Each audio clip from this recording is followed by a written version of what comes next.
Indigenous Peoples Group of the Philippines. Fialturo means good high noon. And I would like to share to you Blaan Culture and Identity. And as I said, we are one of the over 110 Indigenous Peoples Group. I am half. My mom is the Blaan, my father is of another group in the Philippines.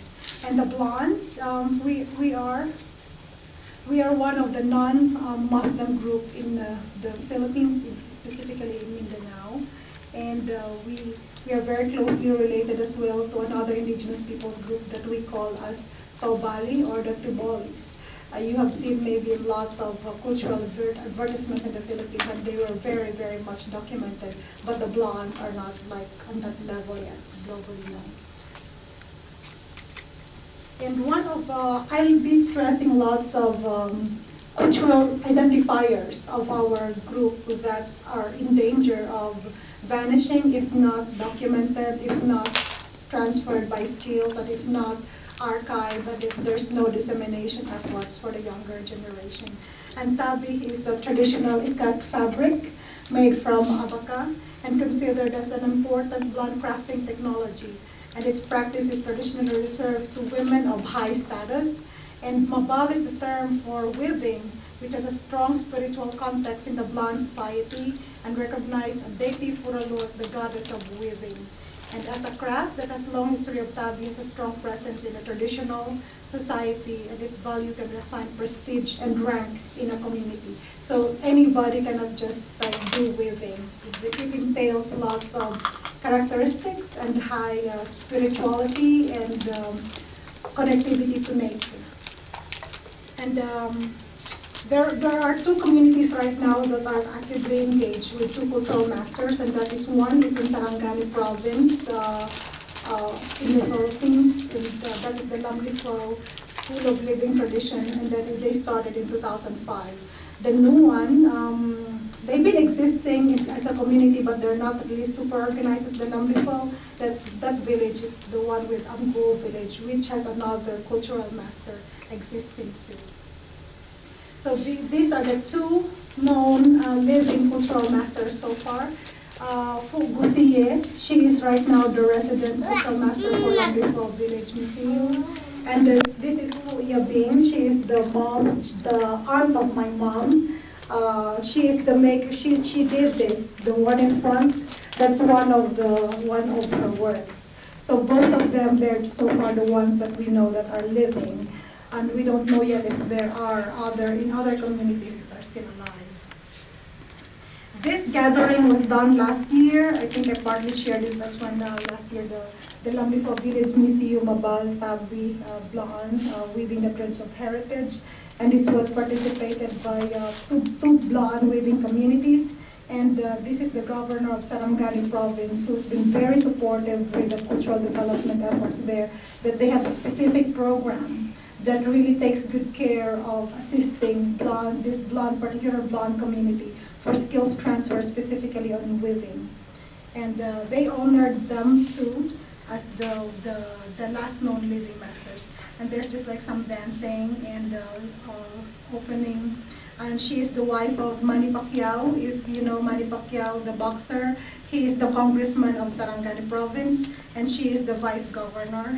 So she was there in the event too. And there is good things right now. There's a growing number of younger professionals that are organizing ourselves to really dig deeper into our roots. And recently there's the first Blaan Day celebration in the city, in General Santos City. And this is the first event wherein the presidential office, the Malacanang, has declared a specific Blaan Day celebration of the city.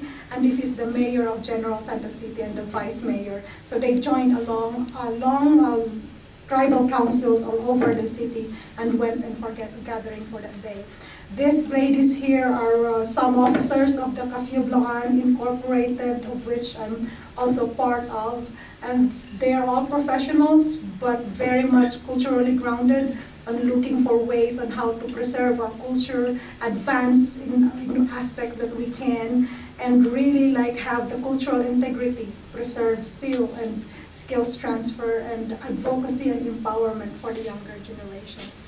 This is one of our movements in the dancing, and you can see here, these are our unique clothing, identified by our clothing.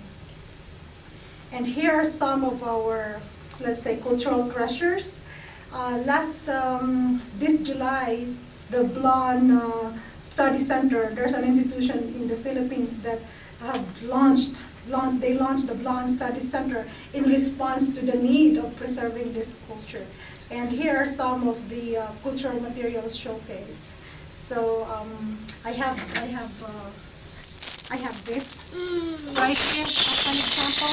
It could go actually to the feet, but I'm not putting it on because it's so hard to take out. Anyway, because their feet are so teeny weeny, so they can take it on, but I think my feet has gotten big.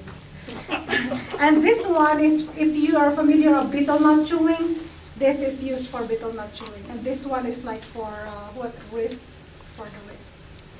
And kmagi, that is like the necklace. And this is the gold, these are gold ringlets. And some coins that they have on. And this kind of beads, it's very rare right now. This is like a leg ringlets, but made of vine. And they have to do it. And we haven't found one yet that is really able to make this kind of quality. And from the Blaan community, we don't know anyone yet living that's still able to do the brass making part. So that's how it's worn. And the good thing that we have going on with our indigenous peoples group is that there's a college in our city that just launched the Blaan Study Center. She is the wife and the daughter of the owner of the school. And what she's wearing on, this is the one made by one of the masters, KafyeBlaan, the same maker of that one. It takes like around 3 months to do the skirt, and it's woven. It's woven, it's hand woven and sewn together for the panels and make it like a tubular skirt. And this guy here is a very good friend of mine. He did lots of exhibits featuring the Blaan community and a very good partner as well for advocacy there. This is distinctive to our culture, our comb. The Triboli's comb, they have that spokes, 3 spokes. But ours is like kind of flat. Still we use beads, and the colors are the basic colors primarily. And we have tassels or threads, tiny threads at the very end of the combs. We call it swat in Blaan. Sabitan, that's me. This is what I have of wearing now. It's like gels, and when you walk and when you dance, like you'll not get lost. Your family members can really find you. And we also have the beaded one, but still with bells. So you can have just all beads, or you can. But the traditional is this. So I'm trying to show like the variety. And these are traditional clothing. This is made of mother of pearl, which is very, very rare these days. These ladies' dresses are here. Some of them are very, very rare, and they are made by, by the parents. The thing is that because we haven't gone into the cultural enterprise, that they just produce for their own personal use. But the problem is the skills were not transferred. So once the old folks are gone, what they got is what they got. And that's been handed on to another generation and another generation. And they look so old. So these are very old few folks. But if you can see in here, theirs is different because they live in near the coastal area, and they have some influence of the Muslim group, and then the other indigenous peoples group. Their design is different, but they're still Blaan. We call them the Blaan Mahin. This is like a different kind of design. So here is a very traditional clothing, from head down to the blouse, down to the brass, and down to the skirt.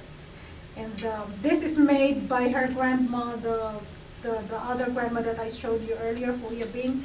And this was, all of this, the blouse and the skirt, was made by the other cultural master, Gusi, in that 2 photo earlier. And their blouses, everything that they have, they were made by the Lamlifo, which is a Blaan community earlier that I shared in the photo. So this skirt is not really directly woven by our tribe. It's woven by the Muslim group, but because of our strong trading relationship with them, in lieu of with the absence of our own textile, we opted to use this because it's cotton cloth. It's easy to wash and wear. But the impact as well is that we are not patronizing our traditional textile. So very few owns the ones that is really traditional design. We still call this like traditional, but not this textile is not our production, not our weaving technology. But these two are ours. So if you can see here the mail, these are also made from the hand-woven material, but they were embroidered. On top of it, they're embroidered. You can see the color tone is different. And usually this is assigned for him. He is a very traditional elder of the community. So he is called Bumfulong, or the wise man. Lots of properties, a very well-respected elder.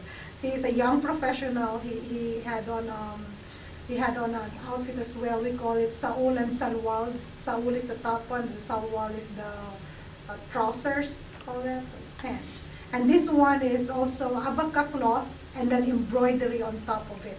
So you can see the distinctive cultural identity in that one. That's for our male counterpart. And faglong is a boatloop musical instrument. And then we haven't really somehow push for skills transfer on this one. But lately, we also learned that it is just equally important as our textile. We have very, very few cultural masters left. This guy is a cultural master, and he just have this four both loops in this one. These are, of course, some horsehair, and it is designed is made of hardwood. She is 8 years old. She's from Lamlifo, and she is learning the playing of the faglong. That's part of the Skills of Living Tradition project that they're doing there, and they have great support from the provincial government, and that is with the Sulong Tribu program. She is my mom's aunt. She passed away 7 years ago, but her musical instrument was documented by Hans Brandis, one of the one German ethnomusicologist, and I wanted to show how can I show here I wanted to do the music. That's her. Yes.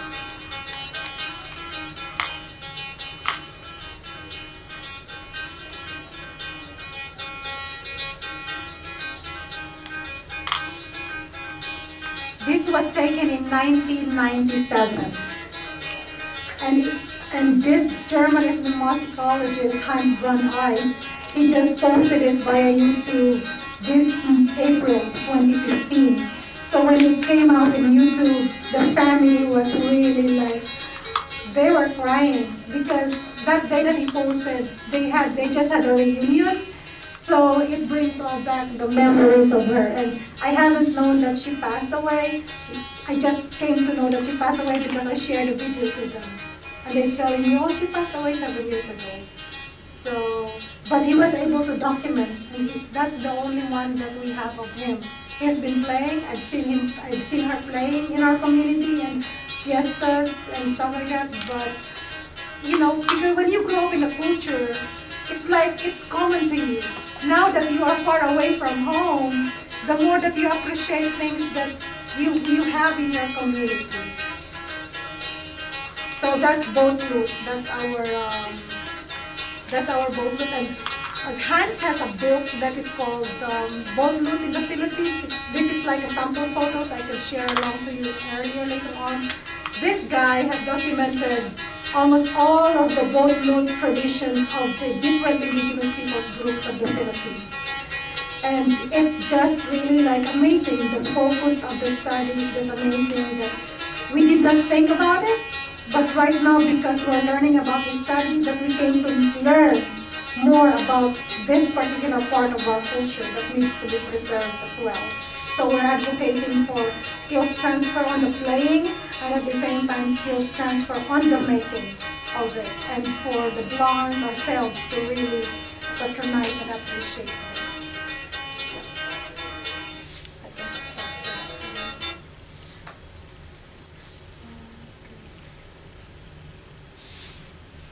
So that's the